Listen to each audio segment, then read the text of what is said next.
Is Vladimir Putin. The Russian thug is the one who's calling the shots, and our president isn't doing anything to stop it. That could change if a Republican's elected, but how would he or she combat the Russian leader depends entirely on the candidate. Each candidate has a different strategy, ranging from arming Ukraine to invoking new sanctions and even refusing to pick up the phone. Carly Fiorina says she's not even going to talk to him.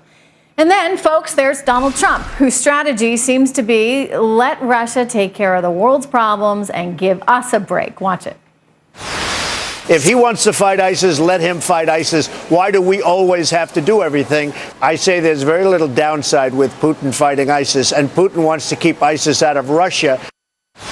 Okay, so how do we best tackle Vladimir Putin? I am joined right now by the author of a new article that outlines all of these plans. You must check it out in the Wall Street Journal. The Wall Street Journal's own Gerald Seib. Gina Loudon is also back with us. You know, Jerry, as you look through these plans, who would you say is the most extreme here? Is it Donald?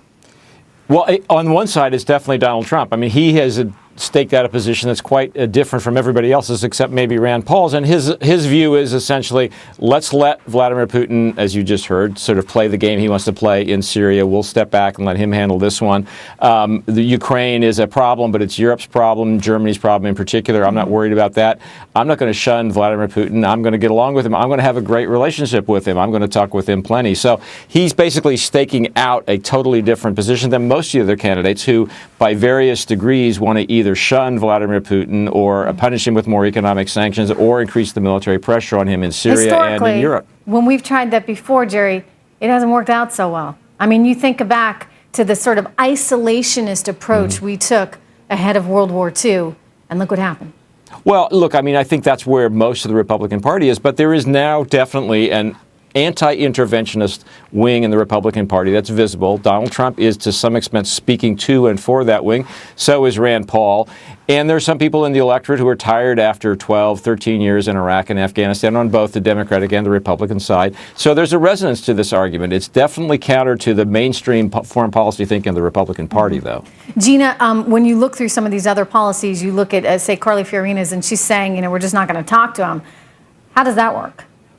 I don't think that's a very good policy at all. And I think this is actually fascinating. This is another thing, Trish, that amazingly plays to Donald Trump's strengths. He understands how the very, very wealthy understand what is really going on here. And a lot of those who understand commodities and understand business at this level understand that this is a blood for oil, or in this case, blood for natural gas argument. A lot of people see it that way. A lot of people don't see it necessarily as an anti-interventionist situation. And so Donald Trump says, hey, I understand that. When you have Arab nations offering to pay the U.S. military, all right, to go after Assad, you just have to smell a little bit of a rat here. So even though I am someone who has never sided with Rand Paul on those sorts of issues, I'm frankly wondering where the Occupy Wall Street people are on this issue, because we're not hearing a lot about it, and yet there's something very fishy going on. They're supporting Bernie Sanders.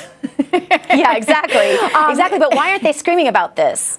You know, you're getting at something which I brought up before, I think is very interesting. And Jerry, I'm curious to get your thoughts on this, whether or not Trump can sort of bridge this divide. In other words, is he perhaps on some of these issues in the middle, like he might have this appeal to the, you know, Occupy Wall Street movement, while at the same time also appealing to some extreme conservatives? I mean, it's interesting because he doesn't fit the classic mold of how a conservative would be thinking about our place in the world right now. No, he does not. On many fronts, he doesn't think like a classic conservative. He's kind of a radical centrist, I would say, and he's definitely not talking to the Lindsey Graham, John McCain wing of the party. Quite to the opposite.